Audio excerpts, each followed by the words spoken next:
Hello, everyone, and welcome back to the latest edition of the Jake's Take with Jacob Elyachar Podcast. I'm your host, Jacob Elyachar, the chief content producer and writer of jakestake.com, a pop culture entertainment news website. Now, before you get started, if you're watching us on YouTube, please give us a thumbs up. Please hit the subscribe button, and please like and comment about this video. If you're listening to this on our audio platforms, please give us a 5-star rating. Please download and please enjoy this episode. So I am so happy to welcome my friend. He is a radio personality. You can listen to him on Mix 93.3 Mondays through Fridays at 3 p.m. to 7 p.m. Central Standard Time. So please let me welcome Davo to the podcast. What's going on? How about that intro? I like that, man. It's been a long time coming for those. Well, nobody would know this because how would they know this? You and I last did an interview together back 9 years ago, you said off the air, right? It's been 9 years since we last spoke. I can't believe it's been that long. I remember that like it was yesterday. We went to the old, for those in Kansas City, we went to the old Panera Bread in Westport, which is now Johnny K's Yard Bar. It's been a minute. It's been 9 years. I cannot believe it. And a lot has happened to both of us in 9 years. Yeah, it has. I was, man, well, I mean, where do we start? I mean, 9 years ago was what? So 2014, the Royals have won a World Series. The Chiefs have won a couple Super Bowls. Professionally, I'm still doing afternoons at Mix, but back then I was doing a nationwide 90s syndicated show called Round Trip with Davo, playing 90s pop. We did that for 11 years. I had a great run at that. Finished that up at the end of 2021. So that was kind of hard to let go of, but it was just time to do that for various reasons. But that was a lot of fun. I've had a Royals website interviewing current and former Royals. There's over 100 different interviews on that. It's not as active as it once was. I've gotten busier, but it's definitely still up with literal thousands and thousands of hours of audio archive for any baseball fans. That's at clubhouseconversation.com. So that's what I've been up to, man. Just doing a couple side projects. Got a beautiful girlfriend and a couple of kids in my life now, and life's amazing. Amen to that, my friend. Amen to that. So, and everyone know, and for everyone, those of you who do not know, just let everyone know, you can catch that interview I did with Davo and our mutual friend Nathan Graham on jakestake.com after our podcast. Once again, jakes-take.com. So a lot has changed in our industry since we last spoke. So how do you think radio has evolved? Wow. Radio is a very interesting industry and profession right now. Man, let's see. We'll get kind of deep on this. We got time. So, radio as a whole, let me start off by saying we're extremely fortunate here in Kansas City, at least for my company. Speaking for my company only, we're Steel City Media is the name of our company. It's kind of what you would call a mom and pop company, still a locally run radio operation that cares about the product. It cares about the communities it serves. We still have local people on the air pretty much all day long, all week long. There's somebody in the studio, which is incredibly rare these days. Conversely, nationwide, there are a few in particular, who we won't name, but there's a few companies that kind of own approximately half the stations or more in the country, and they're very much trying to appease stockholders and save money, and that's kind of squeezed out some of the local talent and what I think makes radio great, which is, somebody that lives in your town, that loves your town, that knows your town, that wants the community to thrive, that is focusing only on the city that they're in. And I know you could say, well, that's kind of rich because you did a syndicated show, but that's a little bit different because mine was a weekend show, a specialty show playing 90s pop music. I was not taking away jobs. There's a lot of people nationwide. One negative about radio right now is you get people that are, working in the afternoon show in Kansas City, and then it could be anywhere. I'm just using that as an example. They could be working in the afternoon show in their home city, the midday show in 3 more cities, the night show in a different city, and they're on 6 cities and they're not connected. They mispronounce things. They don't know what's going on locally. They're not getting out there on the weekends at live broadcasts. They're not doing charity events. They're not throwing out the first pitch at a baseball game. They're not, living and dying the same things locally that we are in that community. So that's, as far as how radio's evolved, that's one negative. that's continued to be prevalent, which I hope will at some point, because I mean, look at your podcast, look how successful you've been. Look at podcasting. What is podcasting, Jake? It's entirely content. The days of, and it started about 15, 20 years ago, probably 20 years ago, realistically. The whole mindset back then was, well, just shut up and play the music. Nobody wants to hear you talk. And that was kind of what I think kind of made radio go into a little bit of a demise to a certain point, at least till about 10 years ago, was that was kind of the thing. The big companies that I mentioned earlier, not our company. We've been very lucky. When I talk about this stuff, I'm not talking about our company here, but that's one of the things with radio that's happened that's negative, is just all of that, and I think now in the last, one thing that's changed, you mentioned what's changed. One thing that has changed, I think, that could end up being for the better, is just seeing how popular podcasts are, right? And seeing how much people do want content, because what you do or what I do with Royal stuff or whatever the niche you have, sports betting. I also do a sports betting podcast, I should mention. I'll mention that at the end. But content is king. So I think that hopefully radio is getting smart enough to realize that. And I think that with on-demand content and streaming and apps, I think it's feasible that if we had this conversation in another 10 or 15 years, I think it's feasible that radio is almost entirely streaming by then. And, there'll be a point at some point where I think it'll be, when there's more reliable Wi-Fi nationwide, perhaps radio is almost entirely online versus being, the radio is always going to kind of be the same thing. It's always going to be content based, music based, but I think the medium, how you get the broadcast, will be different with time. I think eventually there'll be less radio towers because they're really expensive. They'll always probably need that. The FCC will probably always make some sort of requirement for that, just because if there's a public disaster and the Wi-Fi goes out, they don't, you have to be able to reach the public for things. So, but that's a really long answer. That's not all of it, but I would say that the Cliff Notes version would just be that I think radio is going, I think radio will go back in the right direction. I think another thing that's going to help radio, not only because I think people are starting to realize you need content, because these companies that are doing this, cost cutting measures and not really putting money into the talent and content, I think they're seeing a lot of negative ratings and revenue losses. And I think a lot of the people that do what we do are thriving. And there are still a lot of companies out there that do it the right way. I don't want to make it sound like it's not, but approximately half the stations in the country, unfortunately, are kind of owned by the same thing. But I do think too that you're going to continue to see Spotify and Apple Music and all of these things have their subscriptions continue to go up, as you've seen with YouTube TV or other things, for the cable,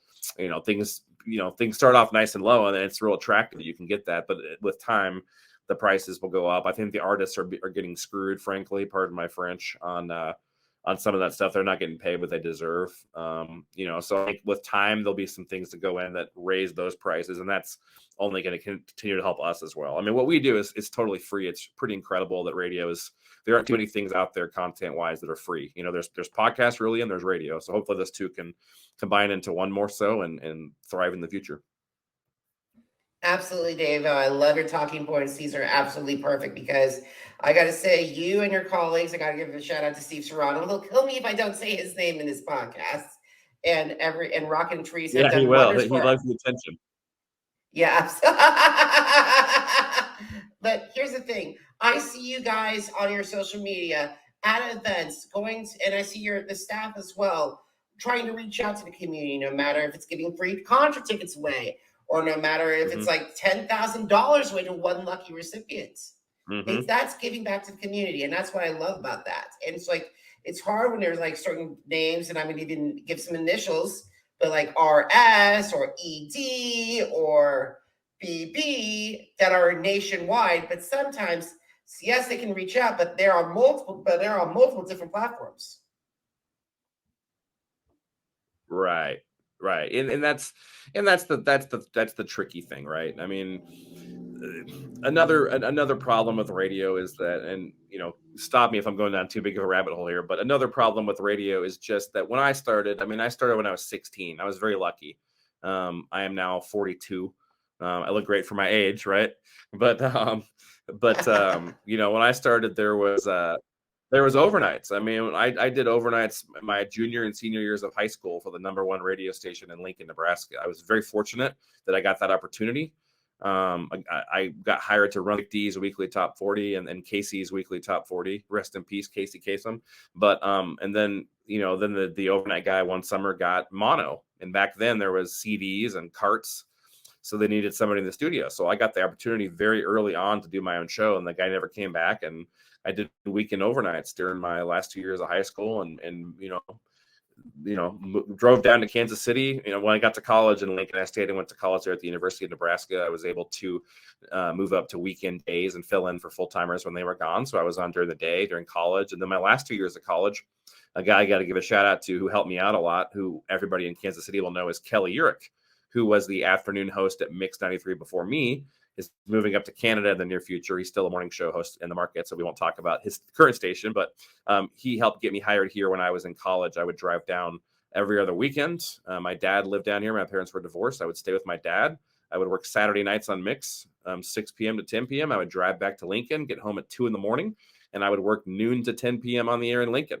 So, but my point in bringing that up is not, then I moved to Charlotte, North Carolina for my first full-time job. I did overnights, in theory, 9 months of the year, but 3 months of the year I was filling in for other people. So there'd be a week where I'd do mornings, 6 a.m. to 10 a.m. Monday, and then come back that night for overnight. And then Wednesday I'd be on in the afternoon, and then Thursday I'd be on in the evening. It was, pardon my French, hell some of the times, waking up, not knowing what time of day it was, not knowing what day it was, multiple times throughout the week. But my point in bringing all that up with Jacksonville, came here, did evenings in Jacksonville and got his job, but came back here, is just that I had the opportunity. I was very fortunate that there was live radio, because I was awful when I started. I mean, I was flat out awful. I always understood radio. I had good content, but the delivery was bad. The presentation was not good. I didn't really get good until 2 or 3 years in, and there's no way in hell I would have made it these days.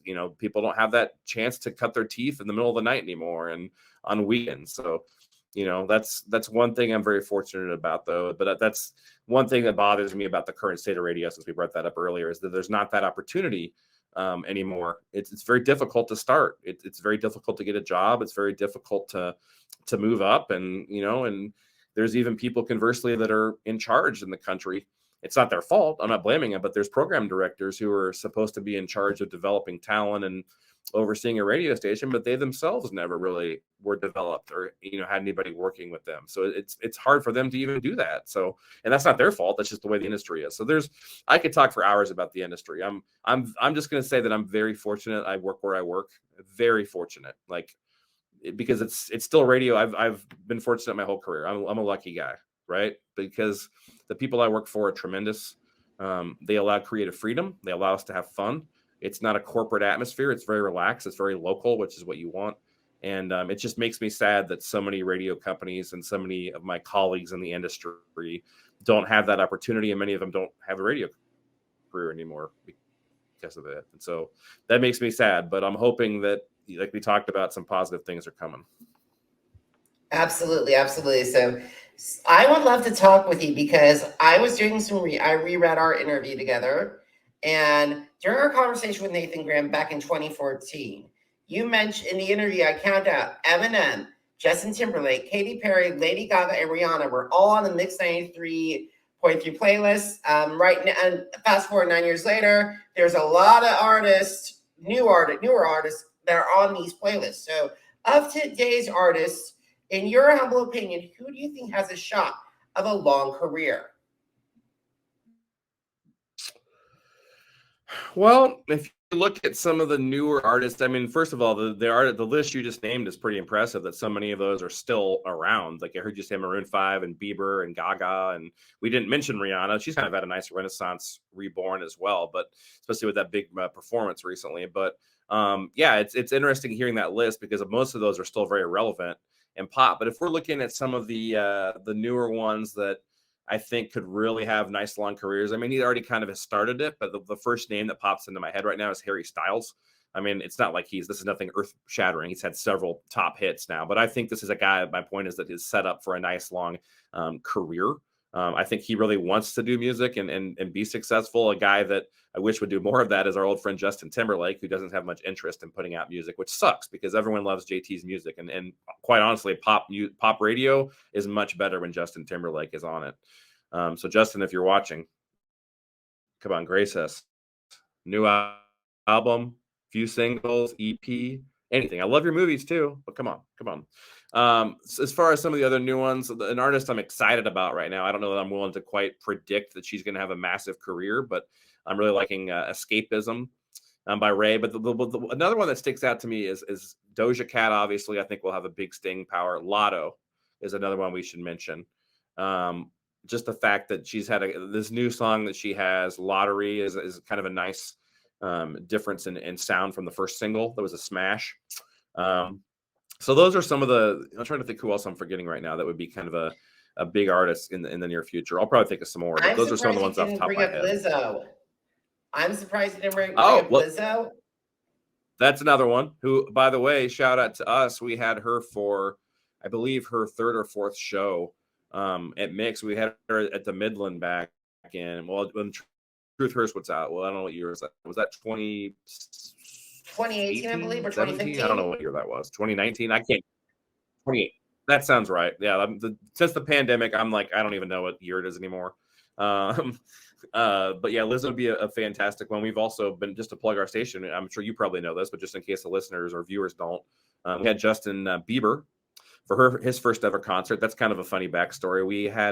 It was Red, White, and Boom in 2009. So David Cook was the headliner. We had Blue October, the Veronicas, Kevin Rudolph, a couple others. But then Lovesick Radio, remember them? I think they were at that show.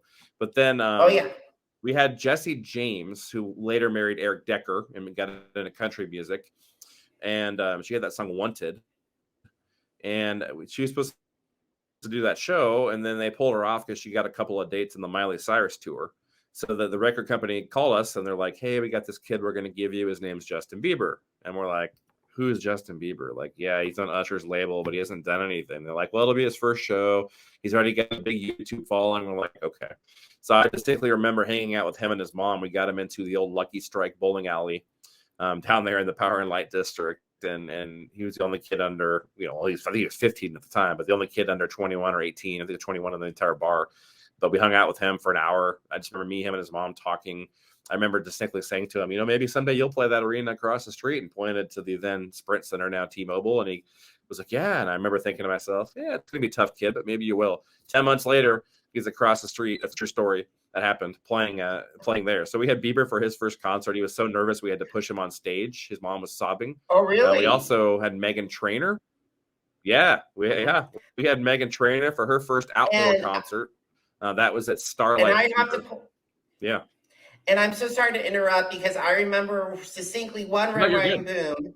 We had Ariana Grande. We did have. That was also was that at Starlight? I think that was at Starlight. Yeah, that was at Starlight. 2012? 14 probably. Was it 11 or 12-ish? I'm guessing 14-ish. Okay. 13 or 14. I can remember almost all the Red, White, and Booms. I just don't remember the years anymore. I remember 09 just because it was my first one here full time. That's how I remember that one so well. But we've had incredible artists. I mean, yeah, it's pretty cool to look back at it sometimes. Absolutely. So I gotta say, let's talk about guests, because now you want. So who have been some of your favorite interview guests, and why were they so memorable? So the first one that comes to the top of my head would be, there's actually a couple, probably the two that are most enjoyable to me that pop right in my head when you say that. Number one would be Lady Gaga. I had her, it was maybe my second week here in 09, something like that. My boss at the time got me some big interviews to help me get started. He got me Pete Wentz, Simon Cowell. I had a J-Lo, but it was Lady Gaga that was just so down to earth. I remember and actually the interview's on YouTube. You can find it if you type in Devo and Lady Gaga. But she is in a hotel room in Nottingham over in England. And like her hotel phone keeps ringing and she just hangs up on the people and she's laughing and kind and thoughtful. And I was just loved the interview with Lady Gaga. So that one sticks out. And then the other one that I really like to bring up is Stephen Jenkins from Third Eye Blind. You remember Third Eye Blind? So I had heard, let's just say from a couple of people that maybe he wasn't always the most pleasant person to deal with. Maybe he was difficult at times. I've always loved his music. So I was kind of a little timid going into the interview I had with Stephen Jenkins. But he could not have been freaking cooler. I mean, we did an interview, and I think he was impressed with a lot of the research I do. I like to do a lot of research in interviews. I get on their Wikipedia to get funny questions because half of them aren't true. It's kind of fun to confirm them or deny them. I get on their social medias. I find things that they like. I try to have a conversation like you and I'll throw them a couple softball questions like, tell us about the new record. This new record is a new sound for you. But I don't like to do that crap because they don't like it. It's not real. Nobody wants to hear that. I'll give them a couple of those, but then I like to ask them fun questions about their interests or their hobbies or where they grew up or a funny story that happened or confirm this ridiculous rumor or thing on Wikipedia. So I think that was some of it, but I don't know if I caught him on a good day, but he could not have been cooler. He invited me to hang out with him at the show when he came to Kansas City. So I just for those reasons, I really enjoyed the Stephen Jenkins. So those are probably, I'm probably 200 or 300 interviews deep with pop stars by now. So I'd have to think about it some more, but those are the first two off the top of my head that come to mind. And that's incredible. I got to say, Lady got two very unique sounds. Yes, Third Eye Blind is one sound and Gaga is another one. Mm-hmm. Yeah, awesome. But both incredible staying power. Yeah, it's been cool even seeing Third Eye Blind. I know they're not super relevant in the pop charts, but it's been cool seeing them, hang around and play all these years. It's a great band. I actually saw them live in 1998 with Eve 6 on the Bonfire tour. I was a junior in high school. I think he liked it too. I had a girlfriend at the time, and she was like, "Ooh, I'm going to wear this low-cut shirt for Stephen Jenkins." And I told him that in the interview, and he thought it was quite fun. That interview is online somewhere too. That's probably on roundtripwithdavo.com. That's my old 90s show. It's the website's still active, roundtripwithdavo.com. But there's hundreds of interviews of pop star interviews on there too, if you want to hear 90s pop stuff. That's probably on there. But he was a good interview for sure.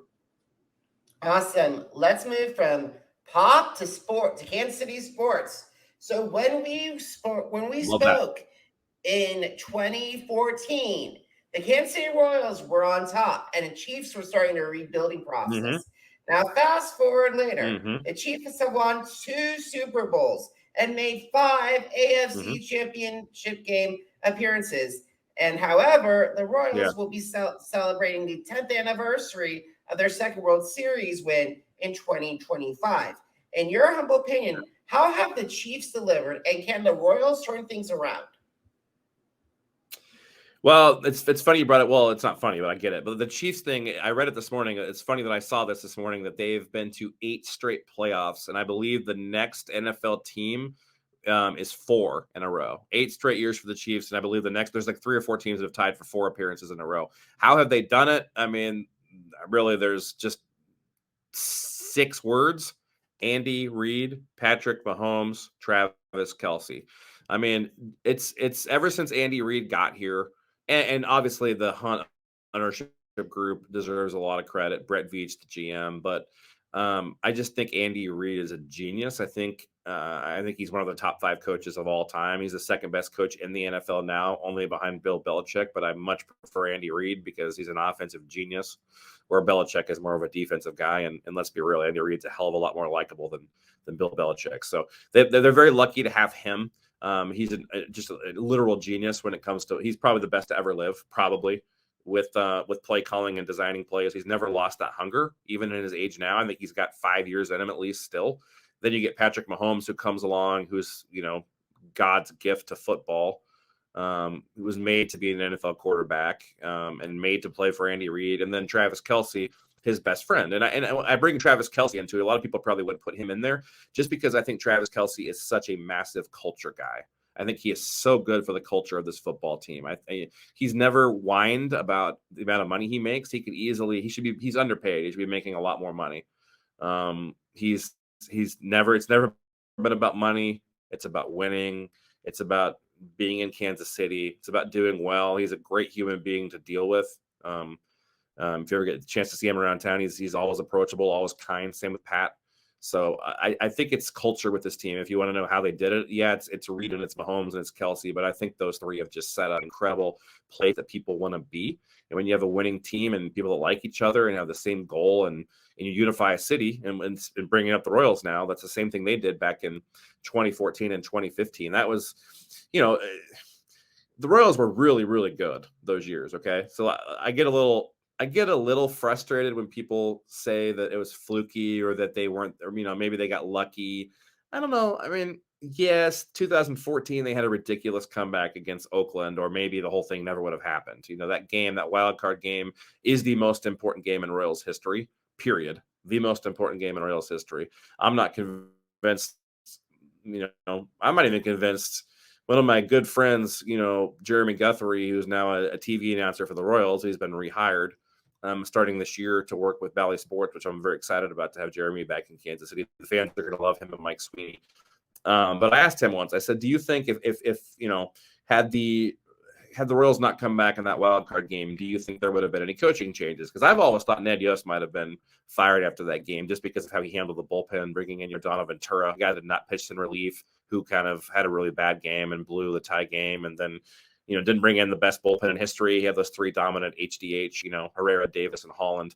So I've always wondered, and he said no. He said no, they wouldn't have fired him. They loved Ned. It wasn't one of those things. So I could be wrong on that. He knows probably better than I do. But I just think that was all culture back then. Also with the Royals, did they get lucky in that game? Maybe. But I think they just refuse to lose. It's another example of guys that love each other, guys that played for each other just as much. And then in 2015, there was the missed ground ball when they came from behind, almost an identical come from behind win against the Astros that helped them move on to play Toronto and then ultimately get to the big one. Do I think they got lucky that Carlos Correa couldn't field a chopper and put up all those runs in the 8th inning? Maybe, but they put the ball in play. They had good at bats. They won 100 games that year, I believe. So, or 98, I think. So, no, I don't know that they were lucky. So, and I think in any championship team in any sport, you get a little lucky sometimes, right? Look at the Chiefs this year. Jacksonville fumbles going in the end zone towards the end. Would have been a 1-score game. When Mahomes misses a quarter in that game, Chad Henne nearly throws an interception. That if the interception happens, Jacksonville probably goes up 2 scores. How does that game change if that happens? You fast forward a week and they barely pulled out against the Bengals. I think any championship team has luck involved. That's part of why it's hard to be a champion or repeat as a champion. There's so many things have to go right. Now to get back there, it's the same exact thing for the Royals. It's this new nucleus of talent they have. They have a lot of young, talented players, which I'm very excited to watch play this year. I think they're going to be a lot better ball club this year. But they're going to need to play together in a market like this. I just think you don't have the salaries. You don't have the ability to go out and sign big studs because baseball is backwards and refuses to get a salary cap or a salary floor. So it's just the haves and the have-nots. So you're going to have to develop the kids, bring them up. They're going to have to love each other. They're going to have to be dedicated to winning. And you've got 5 to 7 years when they come up, until they become free agents. So that clock starts, you got to start winning. So again, it's a very tough thing to do in baseball, but if they're going to do it again and get back to where they were, it's culture's a lot of it, but of course, of pitching, they're going to have to be able to pitch the ball, which they have not been great at. They put a lot of capital into their pitching with draft picks. Have a new manager, a new GM, a new pitching coach. I'm very excited to see how they do. I think there's some good things ahead. So don't be surprised if the boys in blue are actually relevant into August this year. I think it could be kind of a fun year. I don't think they'll make the playoffs this year probably, but I definitely think they're going to be a lot better, and I think they're going in the right direction. So don't give up on the Royals. It's easy to do it, but don't do it. All righty, I won't give up on the Royals, and I hope that our Chiefs continue to build on this empire. Yeah, I think the Chiefs, I don't see, assuming Mahomes stays healthy, okay? Let's knock on wood. I'm knocking on the wood twice. Travis Kelce has been ridiculously healthy in his career. How many more years can he be elite like this at his age? I don't know. A couple maybe. But with all that said, assuming Pat stays healthy and Andy stays for a few more years, and they've got all these draft picks, they got 12 draft picks, they're going to be able to trade and make moves, and people want to be here. People like, you see Joe Burrow milking every penny he can out of the Bengals. Mahomes isn't doing that. He could. Kelsey's not doing that. He could. Chris Jones isn't doing that. He could. The culture here is incredible. So I just think the Chiefs are set up for another. I don't want to put the cart before the horse, but I think the Chiefs have another 7 to 10 years as a perennial powerhouse. I'd be surprised if the Chiefs don't rip off at least 2 more Super Bowls. And frankly, if they don't win at least 1 more, it's a failure. The way it's set up. I think they need to get at least 1 more, hopefully 2 more in the next 5 to 7 years. That's as a floor. I'm not saying they couldn't get 4 or 5 Super Bowls. I'm not going to say that because I think they're that good. But I think as a floor, they need one or two more to really count this Mahomes era as a total success because of the talent that he brings and the guys around him and the coaching staff and all that. Absolutely, absolutely. I agree. So we gotta start winding down our podcast. So Dave, where can my audience find you on and find and listen to you Find you on social media and listen to you. Well, of course, we have an awesome starting off with Mix 93.3. As you said, I'm on every weekday afternoon. You can find that on 93.3 FM if you're in Kansas City. We, of course, have a website, mix93.com, and we have an app where you can listen anywhere in the country and stream us anywhere you go through Alexa, through your app, wherever you want to find us, typical places. Then besides that, I still have a couple of sites in the archives, clubhouseconversation.com, no S at the end of that, clubhouseconversation with an N.com. There's thousands of interviews of Royals interviews, thousands of hours, I should say, of Royals interviews on there. That site's not gone. It's just kind of on a hiatus right now. Round Trip with Davo.com is 90s pop, probably 100 to 120 interviews with, I would say maybe 90, something like that. Right around 100 interviews with 90s pop stars. You can listen to those on demand. That show is no longer a thing, but that will stay up because I'm sentimental. And I like to preserve the memories of the artists and the work that they did and leave those interviews up so people can get information. It's kind of cool. Sometimes I'll see like a Wikipedia page, with my interview linked as so it's kind of fun when you're researching an artist and you see yourself mentioned as one of the places people got info. But then the other places would be, I do have a new sports betting podcast that I'd love to pimp a little bit here with FanDuel Sportsbook. It's on sports betting. Since it's legal in the state of Kansas, we go against the spread for college basketball, MLB, and NFL. And college football some, but I've got a co-host named Killian White who's very talented, and we have a lot of fun together. So you can find that. It's called the KC Press Box with Davo and Killian White. KC Press Box with Davo and Killian White. It's through Anchor, but it's on Spotify, Apple Music, I think Google. It's on maybe Amazon. It's on like 4 platforms, but Spotify or Apple probably the most common where it's consumed. And then the final way would just be if you want to find me on social media. It is at Davo Radio on Instagram, DAVEO Radio, Twitter.com/Royals Clubhouse. I tweet about sports on there. That's Royals and sports betting. That's Twitter.com/ or just at Royals Clubhouse, I guess is how people find it. And then at Davo933 is my old school Twitter. And then I have, I'm under Dave O'Brien on Facebook, O''Brien. I don't know what the URL is for that actually, but it's just Dave O'Brien on Facebook. So that's where you can find me. I'm plugged in around Kansas City. I actually live here. I'm not living in Madison, Wisconsin, acting like I live here. I live here. I love Kansas City, and I love our town. I love you. I love your podcast. I love KC Sports, and I just feel very fortunate to have the opportunity that I have to talk to Kansas City and do something I love, because I'm very, very fortunate. Davo, I think you are a Kansas City treasure. You are incredible. So, guys, if you missed an episode of the Jake's Take with Jacob Elyachar podcast, visit our channels on Apple Podcasts, Deezer, Google Podcasts, iHeartRadio, Podcast Addict, Spotify, and Spreaker. It's Jake's Take with Jacob Elyachar. JAKES, Take with JACOBELYACHAR. Now, you are social media because I'm on social media. Facebook, Instagram, Twitter, and YouTube, Jacob Elyachar, JACOBELYACHAR. And Davo, get this. This August, Jake's Take turns 12. Really? Yes. Oh my gosh.